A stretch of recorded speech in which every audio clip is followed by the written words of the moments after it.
Si alguien les hubiera dicho hace apenas unas semanas que la mayor crisis del fútbol moderno no se desataría en los despachos de la FIFA ni en una final de la Champions, sino en la penumbra de una sala de resonancias magnéticas, probablemente habrían sugerido un examen psiquiátrico para esa persona. Pero el fútbol, ese maravilloso circo que insiste en recordarnos que la realidad siempre tiene un guión más retorcido que la ficción, nos acaba de regalar el escándalo del siglo, una trama que deja a las mejores series de espionaje como simples cuentos infantiles. La noticia ha caído como un meteorito en el epicentro del deporte rey. Rapina, el incansable extremo brasileño que parecía transmutado en una especie de superhéroe con botas de tacos, ha sido expulsado de forma fulminante de la concentración del Mundial. Y el encargado de destapar todo este elaborado pastel cinematográfico no ha sido un periodista de investigación, sino el mismísimo Carlo Ancelotti. Sí, Carleto, el hombre cuya ceja izquierda tiene más autoridad que 3 comités de disciplina juntos, ha sido el encargado de descubrir que la devastadora lesión que supuestamente iba a dejar al futbolista fuera de los terrenos de juego durante meses era, en realidad, un gigantesco castillo de naipes arquitectado con una maestría digna de un premio de la Academia de Hollywood. Para entender la magnitud de esta catástrofe deportiva y el monumental enfado que ahora mismo sacude tanto la Confederación Brasileña de Fútbol como las oficinas de los clubes más poderosos de Europa, tenemos que rebobinar la cinta cinematográfica unas cuantas semanas atrás. Nos encontrábamos en pleno ecuador de la temporada, un tramo del calendario donde los futbolistas de élite ya no corren, sino que se arrastran por el césped debido a una saturación de partidos que roza lo inhumano. En ese contexto de fatiga extrema, Rapina estaba firmando los mejores meses de su carrera profesional, mostrando un despliegue físico que desafiaba las leyes de la fatiga muscular y una efectividad de cara a puerta que lo colocaba en la terna directa para los máximos galardones individuales. Era el alma de su equipo, el jugador que presionaba la salida del rival en el minuto 90 como si el partido acabara de comenzar. Y entonces, de la nada, ocurrió el desastre en mitad de un encuentro de máxima tensión. El brasileño se echó la mano a la parte posterior del muslo, miró al banquillo con una mueca de dolor que heló la sangre de millones de aficionados y se desplomó sobre el césped artificial solicitando las asistencias con una urgencia dramática. Los primeros diagnósticos médicos hablaban de una rotura fibrilar severa, un veredicto que en el argot futbolístico equivale a decir adiós a cualquier competición importante a corto plazo, incluido el ansiado mundial que se vislumbraba en el horizonte inmediato. La conmoción fue absoluta y las redes sociales se inundaron de mensajes de apoyo hacia un jugador que, presuntamente, veía destruido su sueño mundialista en el momento cumbre de su madurez futbolística. Los comunicados oficiales emitidos por los servicios médicos confirmaban los peores presagios. Se hablaba de un periodo de baja estimado en un mínimo de 10 semanas, lo que hacía matemáticamente imposible su participación en la cita mundialista. El propio futbolista publicó en sus plataformas digitales una fotografía en blanco y negro, acompañada de un texto profundamente emotivo sobre los caprichos del destino y la resiliencia del deportista herido. Todo el planeta fútbol se tragó el anzuelo con una facilidad pasmosa, compadeciéndose de la mala suerte del extremo y lamentando que el torneo más importante del planeta se viera privado de uno de sus actores principales. A veces olvidamos que los futbolistas de hoy en día pasan tanto tiempo delante de las cámaras de los patrocinadores que terminan aprendiendo técnicas de interpretación bastante avanzadas. Sin embargo, mientras el mundo entero lloraba la supuesta desgracia del astro brasileño, en una exclusiva clínica privada de Madrid comenzaba a fraguarse el principio del fin para esta elaborada farsa. Aquí es donde entra en juego la figura de Carlo Ancelotti, un hombre que ha visto absolutamente todo en el mundo del fútbol y al que es virtualmente imposible engañar con tácticas baratas o falsas dolencias. Ancelotti, que actualmente maneja los hilos del Real Madrid, con esa tranquilidad pasmosa que lo caracteriza, no necesitaba estar directamente involucrado con el club de Rapina para que las alarmas de su privilegiada mente futbolística comenzaran a pitar. Todo comenzó con una simple e inocente coincidencia médica. El técnico italiano, preocupado por la recuperación de uno de sus propios futbolistas que sufría una dolencia similar, acudió a consultar a un prestigioso especialista internacional, un radiólogo de absoluta confianza que comparte clientela con la élite del deporte mundial. Durante una conversación informal sobre los métodos modernos de recuperación de tejidos y la velocidad de cicatrización en los atletas de alto rendimiento, el nombre de Rapina salió a colación de manera inevitable como el caso clínico más sorprendente del momento. El especialista, mostrando unos gráficos analíticos y unas resonancias magnéticas que supuestamente pertenecían al atacante de la Canarina, elogió la asombrosa estructura muscular del jugador, señalando que la densidad de sus fibras era tan perfecta que apenas mostraba signos de desgaste crónico a pesar de la acumulación de minutos. Fue precisamente en ese instante de aparente normalidad cuando la agudeza mental de Ancelotti detectó la primera inconsistencia grave en el relato oficial. Carleto, que posee un máster implícito en anatomía futbolística tras pasar más de 4 décadas en los vestuarios de máxima exigencia, observó detalladamente las capturas de las imágenes médicas que justificaban la baja del brasileño. Había algo en los patrones de sombra de la supuesta rotura que no encajaba con la mecánica del movimiento que Rapinoe había realizado en el terreno de juego durante el día de su supuesta lesión. Un futbolista que sufre un desgarro de esa magnitud en esa zona específica presenta un derrame colateral visible y una alteración de la marcha que resulta imposible de camuflar en los días posteriores. Ancelotti no dijo nada en ese momento. Se limitó a enarcar su icónica ceja, a masticar su chicle con una cadencia un poco más acelerada de lo habitual y a guardar esa valiosísima información en su archivo mental de estratega veterano. Sabía perfectamente que en el fútbol de élite las casualidades no existen y que si un jugador del nivel de Rapinoe estaba forzando una baja médica prolongada justo antes de la cita mundialista, tenía que haber un motivo oculto de dimensiones colosales. El entrenador italiano, haciendo gala de esa diplomacia silenciosa pero letal que lo caracteriza, comenzó a tirar del hilo utilizando su extensísima red de contactos en el fútbol italiano, español y brasileño. Lo que descubrió en las horas siguientes dejó estupefacto incluso a un hombre que pensaba haberlo visto todo tras convivir con los egos de los vestuarios más complejos del planeta. Resulta que la supuesta lesión milagrosa de Rapinoe no era más que una estratagema meticulosamente planificada para borrarse de los compromisos finales con su club y llegar en un estado de frescura física absoluta y sin el menor riesgo de desgaste al tramo definitivo del Mundial. El plan era tan brillante en su concepción como miserable en su ética profesional. Fingir una dolencia grave que justificara su ausencia en los partidos de alta intensidad de la competición doméstica. Entrenar en la más absoluta clandestinidad bajo la supervisión de un preparador físico personal pagado con fondos privados y reaparecer justo a tiempo para la convocatoria final de la selección brasileña alegando una recuperación milagrosa gracias a un tratamiento experimental de última generación. Era el crimen perfecto del fútbol moderno. Una maniobra diseñada para proteger las piernas del jugador de cara a la gloria internacional a costa del club que le paga su millonario salario mes a mes. Y si ya estás flipando con esto, suscríbete, que lo que viene es aún más fuerte porque la forma en que se desmontó toda esta mentira parece sacada de una película de espías de serie B. Ancelotti, convencido de que la integridad de la competición estaba siendo pisoteada de una forma intolerable. Decidió compartir sus sospechas con un alto cargo de la Comisión Médica de la FIFA, un viejo amigo de sus tiempos como futbolista en la Serie A italiana. Le sugirió que realizaran un control médico oficial por sorpresa, utilizando especialistas neutrales designados directamente por el estamento internacional, sin previo aviso ni al entorno del jugador ni a los médicos de la propia Confederación Brasileña, quienes ya empezaban a frotarse las manos con el regreso milagroso de su gran estrella. La trampa se cerró sobre Rapinoe una mañana de jueves en un exclusivo complejo hotelero donde el futbolista supuestamente pasaba las fases finales de su milagrosa rehabilitación. Un equipo de 3 médicos de la FIFA, acompañados por un inspector de la Comisión de Disciplina y armados con un equipo de ecografía portátil de última generación, se personó en la suite del jugador sin previo aviso. La escena que se encontraron al abrir la puerta derribó por completo el elaborado decorado de la mentira.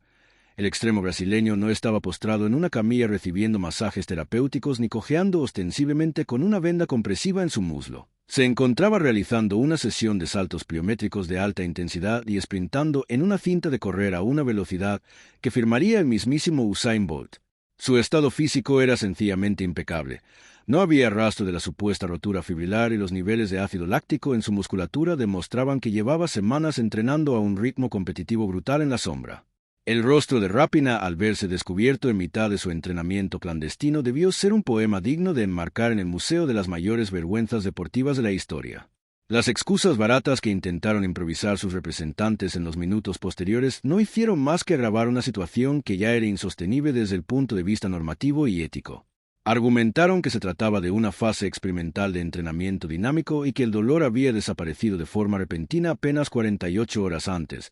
pero los exámenes médicos instantáneos realizados por los doctores de la FIFA confirmaron la verdad ineludible. Las ecografías previas presentadas por el entorno del jugador para justificar su baja prolongada habían sido manipuladas digitalmente o correspondían a un paciente totalmente diferente. La estafa médica se había consumado y la FIFA se vio obligada a actuar con una contundencia implacable para evitar que el torneo se convirtiera en un cachondeo absoluto. La resolución del organismo internacional fue fulminante y no se hizo esperar ni 24 horas. Rapina fue formalmente expulsado del Mundial de forma inmediata,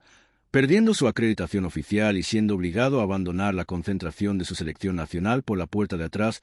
custodiado por miembros de la seguridad de la Federación para evitar el linchamiento mediático de los periodistas que ya se agolpaban en las inmediaciones del hotel. La sanción administrativa preliminar contempla además una inhabilitación temporal para disputar cualquier partido oficial con su club de origen y una multa económica de proporciones astronómicas que dañará severamente las arcas del jugador. El comunicado oficial de la FIFA, redactado en un tono inusualmente severo, hablaba de una conducta antideportiva gravísima, de falsificación de documentación médica y de un intento flagrante de adulterar la equidad de las competiciones oficiales. El impacto de esta expulsión ha provocado un auténtico terremoto de réplicas sísmicas en el panorama futbolístico global. En Brasil, la afición ha pasado de la profunda tristeza por la supuesta lesión de uno de sus ídolos a una furia ciega e incontrolable al descubrir el engaño. Los aficionados consideran que la actitud de Rapina es una falta de respeto imperdonable hacia la mística de la camiseta de la selección, un insulto a la historia de un país que vive el fútbol como una religión y donde miles de jóvenes darían la vida por vestir esa elástica, aunque fuera durante 5 minutos en un partido amistoso. Las redes sociales se han convertido en un hervidero de críticas feroces, competiciones formales para que el jugador nunca vuelva a ser convocado con el combinado nacional, bajo ninguna circunstancia, independientemente de los títulos que pueda ganar en el futuro en el fútbol europeo. Por su parte, el club propietario de los derechos del futbolista se encuentra ahora mismo atrapado en un laberinto legal y de relaciones públicas verdaderamente dantesco. Los directivos de la entidad están que echan chispas por los ojos al darse cuenta de que han estado pagando puntualmente un salario desorbitado a un jugador que se estaba burlando de ellos en su propia cara, fingiendo estar lesionado para no desgastarse en los partidos clave de la Liga Nacional mientras se reservaba egoístamente para la cita mundialista. Fuentes internas del club aseguran que el departamento jurídico ya está preparando una demanda multimillonaria por incumplimiento contractual grave y fraude, buscando rescindir el contrato del jugador de forma unilateral sin tener que pagarle un solo céntimo de indemnización. La carrera del extremo en el fútbol europeo de primer nivel pende ahora mismo de un hilo sumamente delgado, ya que ningún club con un mínimo de prestigio querrá meter en su vestuario a un futbolista capaz de orquestar semejante traición a sus propios compañeros e instituciones. Mientras tanto, en el bando contrario de esta historia,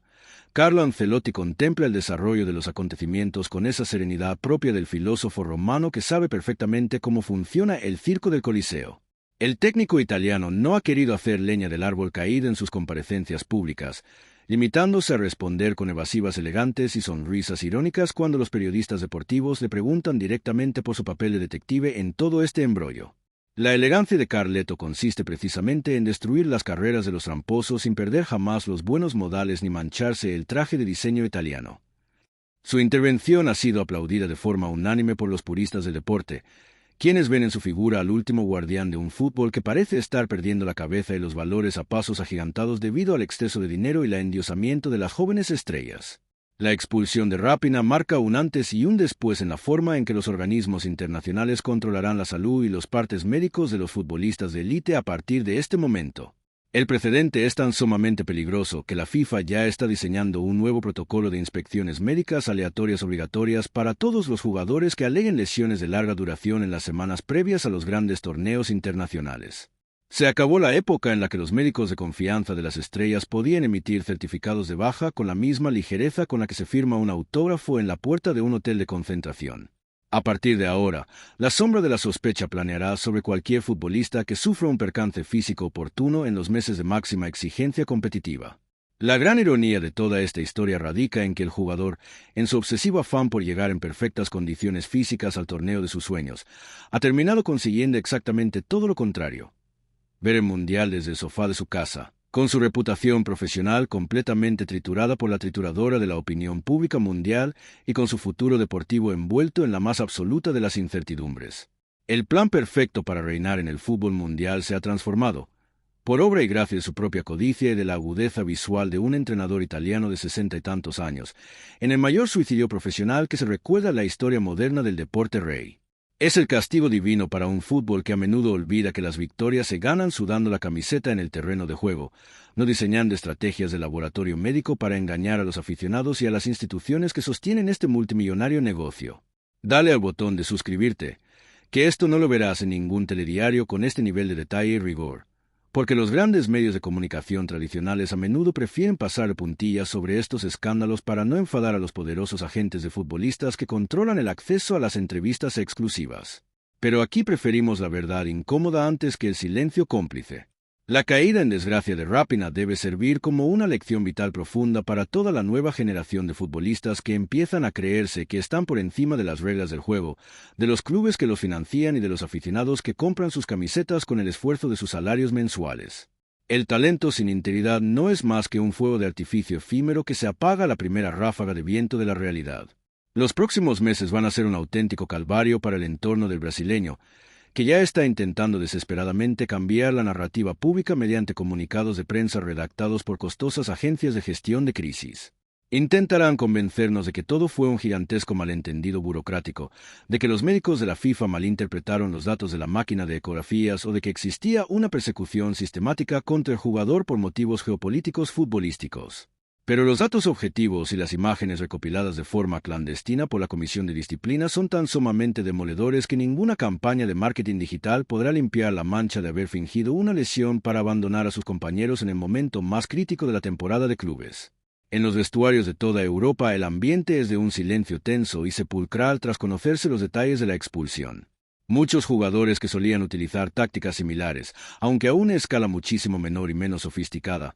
para ahorrarse viajes transoceánicos incómodos o partidos de copa contra rivales de divisiones inferiores, están ahora mismo poniendo sus barbas a remojar al ver el castigo ejemplarizante que ha recibido el extremo brasileño. Saben perfectamente que el ojo de la FIFA, espoleado por la astucia de entrenadores veteranos de la vieja escuela como Ancelotti, va a estar más afilado que nunca a partir de este instante, examinando cada informe médico, cada ecografía y cada tiempo de recuperación con una lupa milimétrica que no dejará espacio para la simulación y para la picaresca barata de vestuario. El silencio sepulcral que ahora mismo domina los vestuarios de la élite europea no es para menos,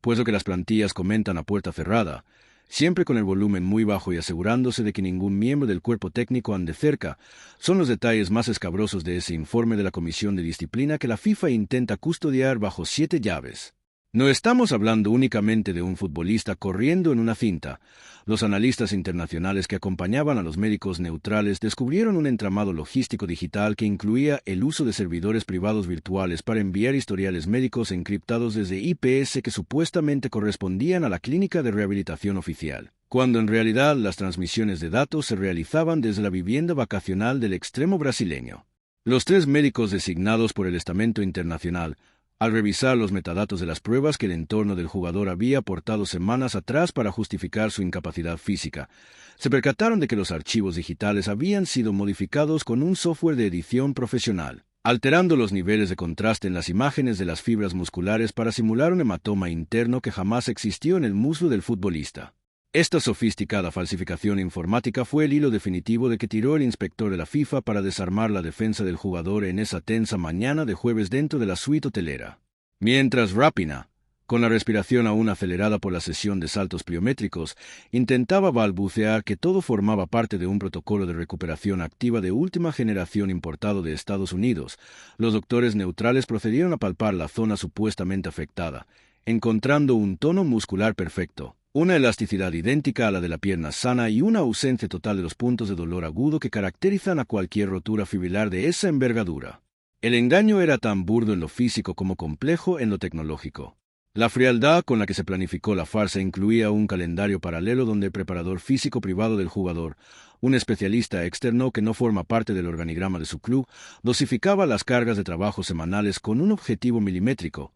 mantener al extremo en un pico de forma aeróbica óptimo para el debut mundialista, asegurándose de que no perdiera ni un solo ápice de ritmo competitivo, pero manteniéndolo convenientemente alejado de la presión, los choques y el riesgo real de los partidos oficiales de la competición doméstica. En los despachos de la alta cúpula de la FIFA, situados a miles de kilómetros del lugar de los hechos, la recepción de este informe médico pericial causó un estupor que derivó de inmediato en una reunión de urgencia por videoconferencia. Las pantallas mostraban los rostros desencajados de los directivos al constatar que el fútbol de élite se enfrentaba a una mutación de la picaresca deportiva nunca antes vista, donde las herramientas de diagnóstico médico se convertían en instrumentos de manipulación contractual. La celeridad con la que se redactó el decreto de expulsión fulminante respondió a la necesidad imperiosa de cortar de raíz una práctica que, según sospechan algunos altos cargos bajo estricto anonimato, podría estar extendiéndose como un virus silencioso entre otras grandes estrellas del panorama internacional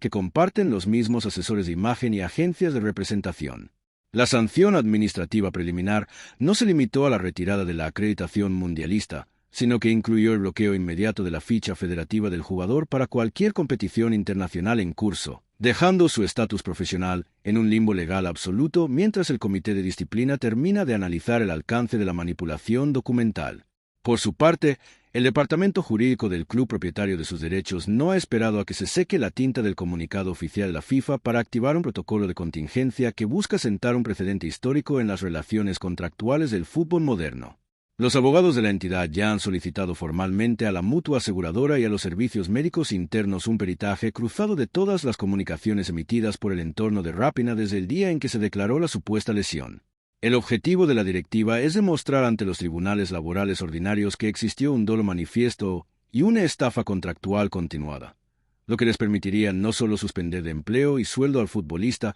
durante el tiempo que dure la inhabilitación internacional, sino también reclamar la devolución íntegra de las primas por rendimiento y los derechos de imagen percibidos durante el último trimestre, un montante económico que obligaría al jugador a desembolsar una auténtica fortuna de su propio bolsillo. Mientras el terremoto institucional sigue sumando réplicas, la figura de Carlo Ancelotti permanece fija en el centro de todas las miradas, ganándose el respeto reverencial de un mundo del fútbol que asiste atónito a su última gran lección de supervivencia y veteranía. En el entorno más cercano del técnico italiano se comenta que Carleto no necesitó recurrir a grandes investigaciones para confirmar sus sospechas iniciales. Le bastó con revisar detalladamente las grabaciones de los últimos minutos que Rapina disputó antes de retirarse lesionado, observando que la mecánica de su carrera y el ángulo de apoyo de su rodilla en el momento del supuesto pinchazo muscular no correspondían en absoluto con la biomecánica natural de una rotura de fibras. Ese ojo clínico, pulido a lo largo de décadas de observar a los mejores atletas del planeta en situaciones de máxima tensión,